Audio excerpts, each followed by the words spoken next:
What is up, Texas hockey fans, and welcome back to Clean Sheet of Ice.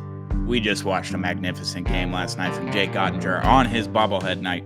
I have it right here. It's in person. It's beautiful. It's magnificent. Probably my favorite bobblehead that I have. We've got a bunch up here, but the Stars are seemingly back to normal after last night's game. I can't wait to get into it. I am your host, Stone Strankman, joined always by Dom Garcia. How we doing, bud? Man, I'm feeling great. That master class.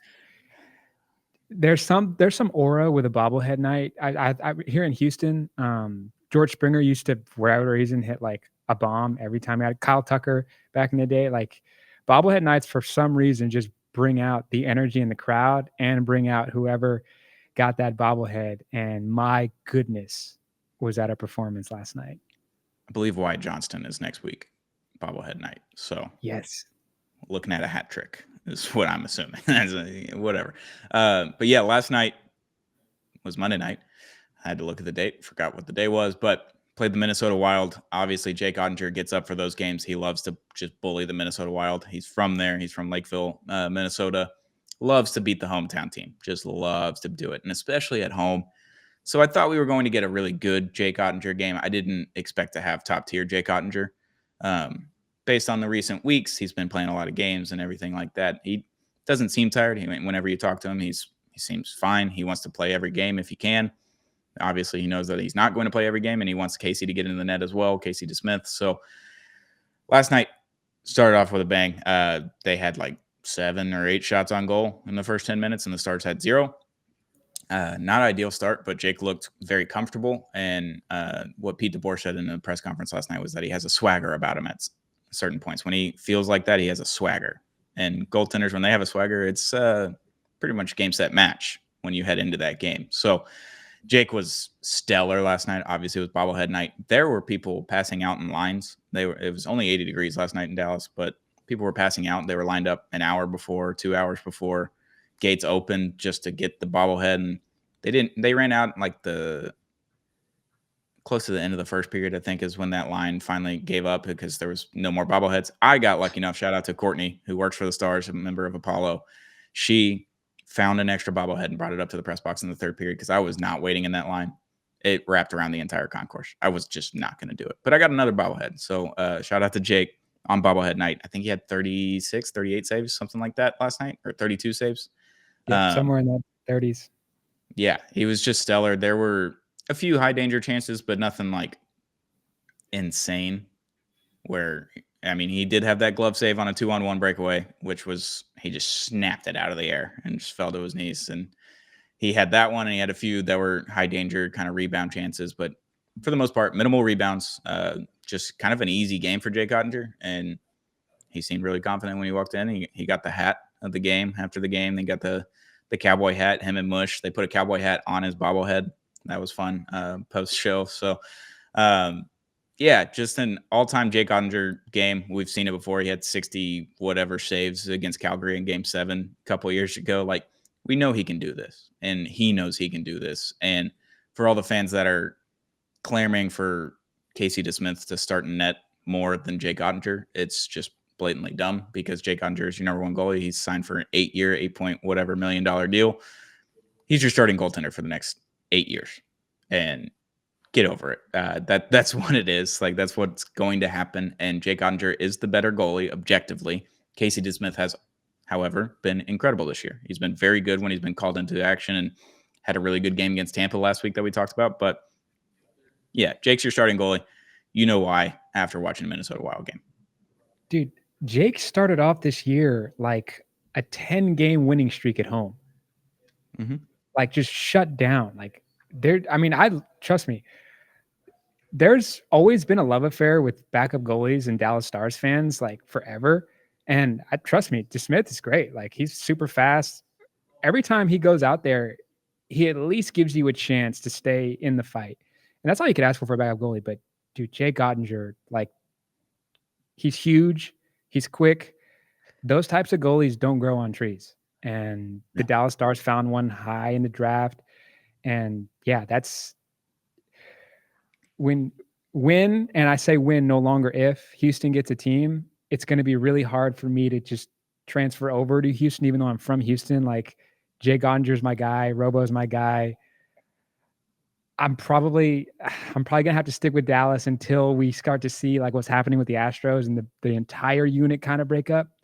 But man, like Jake Oettinger's gonna be in net for a long time in Dallas. And he deserves to be. That's one of those dudes that you don't find him. And he showed you last night. I mean, the shoulder shaves, the pad saves, like just incredible. The whole crowd knew he was on one, and what a perfect night to give out a Jake Oettinger bobblehead with the little otter right in front of him. Yeah, it's incredible. There's an otter on his helmet on the side as well. So very nice touch from the bobblehead makers, whoever designed it and made it. Great job. Just a great game from Jake, and a much better and much needed game that we needed from the offense and the forward group specifically, and the defense as well. We've been struggling for the last week and a half. It's been a rough ride. It's been a frustrating game after frustrating game after frustrating game with the refs, with the play, with all sorts of things. It's been terrible. The forward group showed up. They all had juice. All 12 guys. It's been the fourth line for the past few games, and you're like, that can't happen. You can't have the fourth line be your best line in hockey. And thought last night they did a lot of really good things. There was some line shuffling in the second period. Obviously, Mikko Rantanen did get hit in the face. Took a picture in the locker room last night. It's on my Twitter. Horrifying. But no damage as of what we know right now. It's just a big, giant, just gushing ball of blood, assuming underneath the cheek. It's terrible, but he seemed fine. He put a little cage on. He did the shield, or he did the visor with the half bubble, or half cage. So he said it was fine. Didn't have any problems. He wasn't taking his helmet off like Mush has been taking his helmet off recently with the half bubble. He takes it off every time he can get the chance, like in the penalty box or in the on the bench. Every time he gets off the bench, he rips his helmet off, and before he gets on, he put it right back off. So Mikko looked good. The line shuffling was interesting, though. Duchesne was with Granlund, obviously, and Mush to start the game. They flip-flopped Mush and Robo on the first and second lines, and I thought those lines looked a lot better throughout the rest of the game.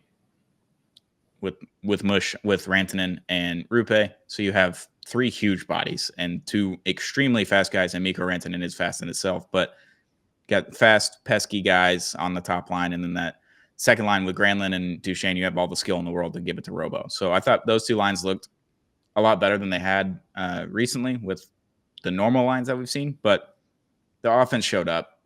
Obviously, power play goal, Thomas Harley, North candidate 2026. He's going to win it. We're just going to put that out there. He's going to hit 50 goals. I mean, he's a point per game player right now for the last 18 games, I believe.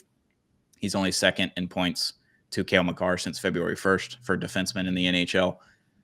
That's not an easy thing to do in any way, shape, or form. Thomas Harley is elite, and I know the world is starting to know about it because of Four Nations and all that kind of stuff, but Thomas Harley gets the boys going with that power play. Rister tipped it by Wyatt Johnston. Classic Joe Pavelski move. Wonder where you learned that. And that opened the scoring, and they never gave up the lead after that. That was it. Dude, it's so hard to find those offensively skilled defensemen, and you're lucky to get a really, really high skilled, like we're very lucky to have Miro, but man, Thomas Harley, like that since the Four Nations, when the season started, I knew he was good. I did not know he was this good. Like, comes in, not even practicing, and just plays so uncontrolled, like just so calm and always in the right spot. And man, like this game was kind of crazy, and there was a lot of penalties, and the defenseman didn't waver, and the forwards are really starting to kind of pick their feet up a little bit. Like it was still very hard. I mean, Minnesota's never going to give you an easy game. And even when they're healthy, doesn't matter. Got a really good goaltender. I like the little things that didn't appear up in the stat sheet last night from both the D and the forwards. Yeah, Rupe killed a guy on the boards last night, and Minnesota thought it should have been a penalty. I kind of thought it should have been a penalty. Thought it was boarding, but they didn't call it, so fine by me. He killed a guy. Jamie killed a guy.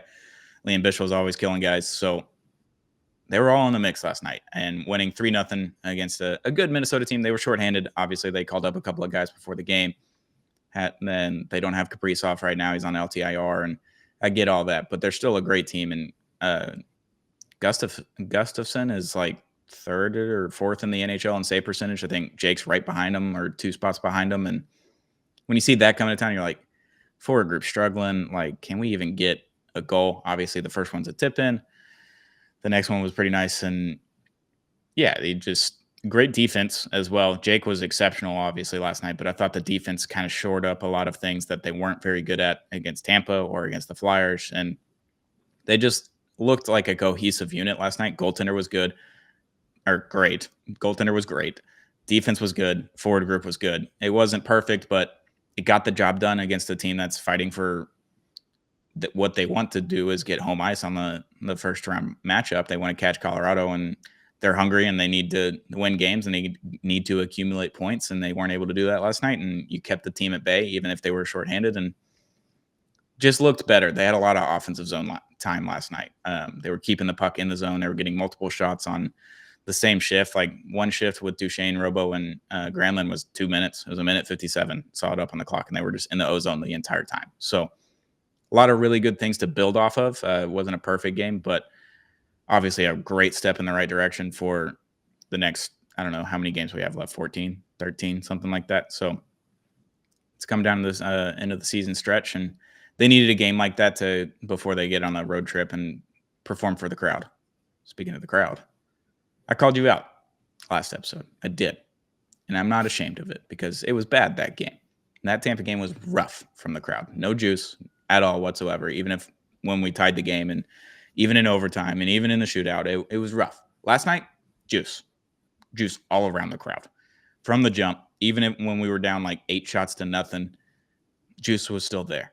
And then OTTER gets a really good save. The crowd gets really into it. Some bad calls were called by the ref, which we're used to now for the last 2 weeks, but they're booing the refs. That's all I was asking, was to boo the refs. And they did that last night. And they were excited in the ozone. They were very loud after a PK or a good defensive, not a good defensive zone time. Like, you don't want to have defensive zone time, but they were in there for a while and they were able to get the puck cleared and get a change out. And they cheered when that happened. I was like, thank you. That was all I was asking. So kudos to the crowd. Great crowd last night. And let's keep it rolling all the way into the playoffs. I don't want the playoffs to be when the crowd starts to really jump. Let's get into playoff mode now and ride through the rest of the season loud and proud for the Victor Green boys. Yeah, I think it was a Twitter account called Stars Countdown. He mentioned, he mentioned like the crowd definitely has to have an impact on this game, and the boys really need it. And from the jump, I mean, the energy was buzzing, and you were there. I wasn't, but I could feel it from the TV. Like it big hits, some scuffles. Love watching Liam Bishop play, and so do the people at home. And you could really see a huge turnover from 1 week to the next. And we're going to need that going forward, especially in the playoffs, if we stay where we're at and we get that first rounder at home. Yeah, playoff crowds I'm never worried about. They're always juicy and just loud and proud every time they walk into that building, and they're going to let the other team hear it. But I would like to hear it in the regular season more. And there was a full house last night. I was not disappointed with the crowd. There weren't any empty seats. Obviously, it was a sellout, but they've sold out for over 100 straight games now. I think 102. So credit to the Dallas fans. They showed up along with the team. They showed up. Pete DeBoer was, I wouldn't say he was happy, but it was a better press conference than it was after the Tampa game. Much easier, much longer. So that was good. The boys seemed good in the locker room, and they're ready to get on this road trip and get some points. So we'll talk about the Flyers game. Saturday, Thomas Harley, Essen Lindell scored 2 goals. And if your defense is the one scoring goals, that's a little bit of a problem outside of Thomas Harley. Like, Thomas Harley's going to score goals. That's just what he does now. But if Essen Lindell is getting a goal, that's just a cherry on top. You know, that's good. But when you're fighting against the Flyers and your defense is the only one that's scoring, real damn problem. And then luckily Thomas Harley, OT hero, 9 seconds into the OT, and wins it for him. They get the 2 points. They get out of there. But Pete was a little bit better in the press conference. I wasn't there, but based on the quotes and what everyone said in the press box last night, that he was not happy, but he wasn't irate. like he was against Tampa. So good 2 points, but bad game overall. What do you think about the Flyers game on Saturday? I was hoping for more, but also accepted what we got. Like, it's nice to know that when you're in those types of situations, we can lean on a Thomas Harley in overtime. Not a lot of teams can have that luxury, and the Dallas Stars certainly do. But yeah, like I echo the same kind of feeling that Pete DeBoer had right after the game. Just, we're still not playing what we know we can play, but there were a lot of positives to take from the game. I feel like Thomas Harley is starting to turn into an overtime god. Like that's the second OT winner, I believe, like recently, not even like over the season. I think he has 3 this year. I think he has 5 overall. I think he's 1 or 2 behind John Klingberg for most OT winners from most Dallas Stars defensemen. We do really good at winning the faceoffs, especially in overtime. And yeah, like that's going to be important down the stretch, especially, I think I saw Tyler Seguin skating somewhere. He's looking pretty good. They're very quiet right now. But we're looking up, and if we can continue to have, like, I feel weird because it's a push and pull kind of scenario. Like I love how good our fourth liners are playing, but we all know we can't rely on our fourth liners to win us a game, or we shouldn't. Our first and second liners are too good for that. But if you have that fourth line playing that good, then a Tyler Seguin comes around, and then Rupe starts getting into a real groove, and Mikko Rantanen starts to get on a scoring role. Then you're in trouble if you're an opposing team. And that's what I see this trend going right now. Yeah, and what you said about the fourth line is very important for the playoffs because those top lines could get shut down. It very much can happen, and if the fourth line can come grind in a goal and create some chaos in the game, and that's a great thing because you need that in the playoffs. But in the regular season, you shouldn't need that often, and they've been needing it for the last week, and that wasn't a good sign. But last night, thought the top 3 lines were really good. Thought they created a lot of chaos. I thought Granlund and Duchesne were the best players on the ice last night, outside of Thomas Harley and Jake Oettinger. I thought those 2 were the 2 guys, but Duchesne and Granlund look awesome. Granlund looks incredible the last week or so. He's doing a lot of things that people don't notice on the TV or when they're just watching a game in person. Like, Granlund does all the things that you want. He's Logan Stankoven, but better in a sense. Like, he's pesky on defense and he's going to create on offense. And I think he's a smarter offensive player than Logan Stankoven. Obviously, he's been in the NHL for years now, and he knows how to score. He knows how to create chances and all that kind of stuff. Logan was really good at that, and he was going to progress maybe into what Mikael Granlund is. But Granlund has been incredible for the last week, and I want Stars fans to know that, because I don't know if you're watching Granlund on the ice. Like, you make that trade, you gave up a first-round pick, and you're kind of like, why is he not scoring points? Why is he not scoring goals? Yada, yada, yada. But he's one of the more important players right now on the Stars. Obviously, Mikko's going to get there. He's got to gel with the team a little bit. Now he's got to get healthy. He's got a big honker on his face, and you got to worry about that. But Granlund and Duchesne have all this crazy chemistry where it looked like Mush, Seguin, and Duchesne were on the lines together last night, and it was not Seguin. It was Granlund. So the ability for him to just fit in on a line, and obviously he played with Duchesne in Nashville for a little bit, but he's insane. And Matt Duchesne, best contract in hockey, mind you. That goal last night was insane. Great screen from Jamie Benn. Just incredible screen from Jamie Benn. He looked really good last night. So great step in the right direction against Minnesota. Obviously, you take the 2 points against the Flyers, and now you're on the road. It's going to be rough for one team, and it shouldn't be ours. It should be rough for the Edmonton Oilers. They are going to play in Edmonton on Wednesday night, and it's a later game. It's like 8:30, I think, so not ideal for us. We don't like to stay up late, but we're going to do it. We're going to watch the game. But no Leon Draisaitl and no Connor McDavid for the Oilers on Wednesday night as of right now, as we're recording this on Tuesday, March 25th, 11:08. But if either of those guys are out of the lineup and you don't win the game, I'm going to have some real issues. I'm going to have a real problem with that. Yeah, well, I mean, I've seen this firsthand. So, like, I work for the Texans, and, we were completely banged up, and we had to go to Kansas City in the regular season. We made it a really, really competitive game. Patrick Mahomes is banged up too, and he had to work for that win. But our guys were not going to get pushed over, even if our stars weren't out of that game. I'm expecting the same thing from Edmonton, and I want to see really, really physical hits like I've seen from Liam Bichel and everybody in this last game. That's my main focus. I believe that the stick work is still there.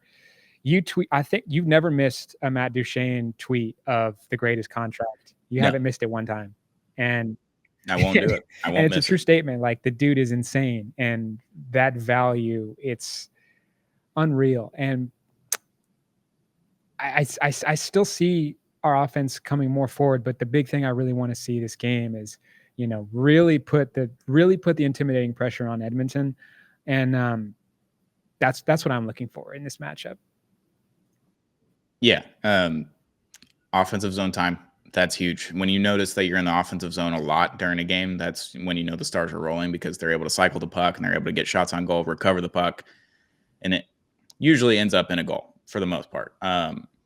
If you're able to do that, obviously that second line of Duchene, Granlund, and Mush was really good, but moving Mush to the top line, I think, gives them a little bit more juice, because Robo, you notice how every time that they turn the puck over in the offensive zone, there's always one guy that's having to be the pest and chase the puck and get after the defenders and just kind of make them think a little bit, even if they're not going to get anywhere close to the puck. But Robo was that guy on the top line. And Jason Robertson is not the Dallas Stars organization. He's a very skilled player. I think he's an underrated passer. I think he's an incredible shooter, but he should not have to be the pest on that line. And him having to do that, he's just slower getting back into the defensive zone, and I thought that created a little bit of issues. And now you move Mush to the top line. Mush is much faster. I wouldn't say he's more physical, but he's more he's chaotic, I think, more in a sense than Robo is. You put him on the top line, and then the second line, Granlund is your guy, or Duchene's your guy, chasing. And those are two skilled, defensive-minded, offensive guys, basically, and creates a little bit more chaos, I think. And that line change from Pete DeBoer I thought was huge. Even with the Mikko Rantanen, he left for, 5 minutes of the game time and came back with that half cage. And I thought he was really good the whole game, honestly. I thought Mikko had some really good chances. That Robo pass that just missed. Do you remember the breakaway from Mikko earlier in the game? It was just a little bit too much power on the pass. And if it's just slightly off, Mikko Rantanen has a wide open breakaway. And I was about to stand up in my seat, which you're not supposed to do in the press box. I was about to get just rowdy, which I'm glad I didn't have the opportunity to do that, because I might have lost my press pass. I don't know if that's the thing. But, yeah, I just thought the lines looked better after the change of the left wingers, and turned out it was the right call. I mean, they were getting more shots on goal, and they were creating more chances and creating more chaos. So I don't know if that's what they're going to do in Edmonton. Pete's still playing with the lines, and obviously he's not healthy, but Sagan, you mentioned that earlier, participated in morning skate. He wasn't just like on the ice shooting pucks at the goalie and by himself with a bucket of pucks. He was in the lines. Apparently him and Bork were the guys left off of the roster last night, and they were healthy scratches or whatever. Or Bork was a healthy scratch. Tyler Sagan's obviously on LTIR. But the fact that he actually participated in morning skate is huge. So we're getting closer. Give it another week or two, maybe. I think we might be getting real close to having Sagi back. I think we get him back for 3 or 4 games by the end of the regular season. And that's going to be so huge, finding out the right configuration. Because, like, never played with Mikko Rantanen, never played, to my knowledge, never played with Granlund. That's going to be really important to find out going into the playoffs, what lines go where and who's got to be where. And yeah, that's so big. It gets understated. Like, this surgery that Tyler Sagan had, for him to come back this fast is kind of crazy to me. Like, It's insane. Whenever I hear the details of what had to happen, and to see him at morning skate, like, that's just unreal. And huge shout out to Tyler Sagan, because if we can make a huge run right now, I think the city of Dallas would lose their mind. Yeah, the city of Dallas kind of needs it. I know Anthony Davis came back for the Mavericks, but and baseball's around the corner for those Rangers fans, and they're all excited. I get about that, whatever. But Anthony Davis is not winning the title this year. The Stars have a very good chance of winning the title this year, and that's the difference. So, yeah, getting Sagan back, you add another right winger where you don't really have a lot of right wings. Granlund can play right wing. That's what he's been doing. He's a center first and foremost, but they put him on the right wing and he's perfectly fine. He's like, and then Dadonov plays right wing but left-handed. So you have a lot of left-handed guys. Getting a right-handed shot on the right wing is huge, I think. And then getting that Mush, Sagan, Duchesne line back together is massive. It's one of the best lines in hockey, and you get that back. And the missing piece is that top line. Who do you put on the top line? Is it Jamie Benn with Rupe and Mikko, or is it Robo? I haven't liked what I've seen from the Robo Rupe Mikko line. It just hasn't looked as clean as I want it to. I don't think there's enough. If Mikko has to be your playmaker, then I think that takes away from what he's really, really good at, is shot ability and shot creation.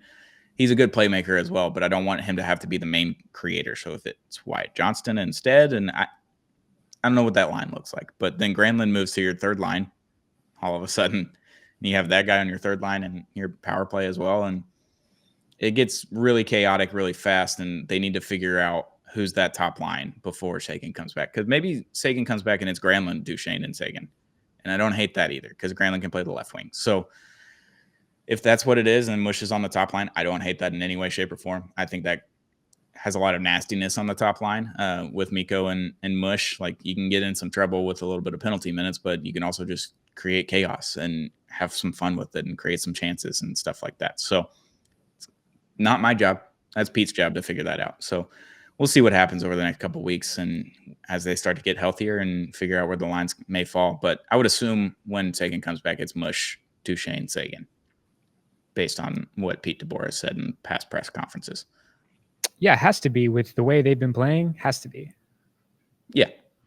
But if that top line's moving and grooving with Mush on the top line, then maybe just put Granlund on the second line with them. And I don't think that's a drop off in any way, shape, or form. Based on what we've seen from Granlund and Duchesne together, like, they're impeccable together, and it shouldn't be that hard for Sagan to figure it out, because they kind of do the same things, but Mush is a little bit bigger, a little bit faster, and more physical, whatever, than Granlund. But they kind of do the same thing. And Granlund's versatile. He can play any wing. He can play the center. So we'll see what happens with that. But yeah, Edmonton, big game. Go get some points. You got a back-to-back with Calgary, which we'll talk about on Thursday before that game. But yeah, I don't know. That was a really good step in the right direction. Let's just keep it rolling after that.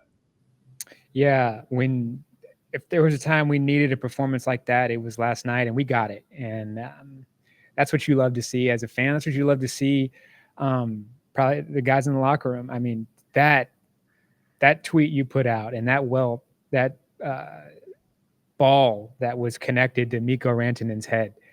Man, like I said it before we started recording, like Victory Plus put out like a 50-second compilation of Stars players getting domed with a puck all season. And you said it didn't scrape him. It kind of went straight on. And if it scraped him, that's where the stitches come in. And man, Moose, he is a Moose, and he's one tough Moose. And we're lucky he's a Star for a very long time.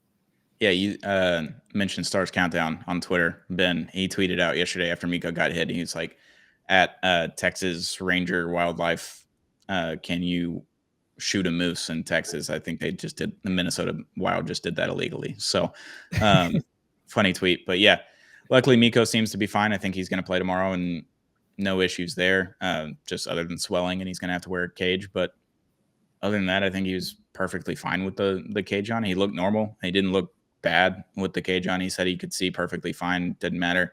I mentioned the Finnish tilt to him last night of the visor, and they just have it on the top of their helmet.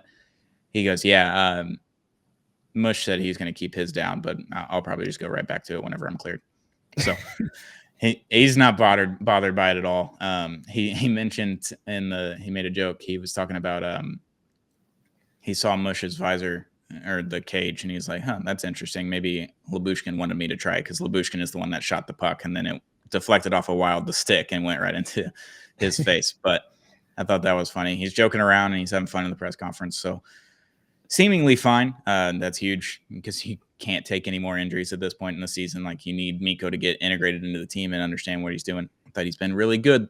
I know he's not scoring a ton of points. I think he had an assist on that empty net goal last night, but he's looked really good, and the shots and the goals will come. So don't be worried about Mikko right now. Yeah, and in a world where like 7 or 8 Stars players have taken pucks to the face, we also have Jamie Benn just completely living life free, carefree, doing whatever he wants, and starting to really pick up again. So we got that as well. Yeah, he has a little shiner on his face too. Him and Wyatt Johnson. I don't remember when Jamie got hit. I don't remember if it was a stick or a body or whatever. He's got a little shiner. He's still swollen from practice last week where he took a puck off the face, but he's fine.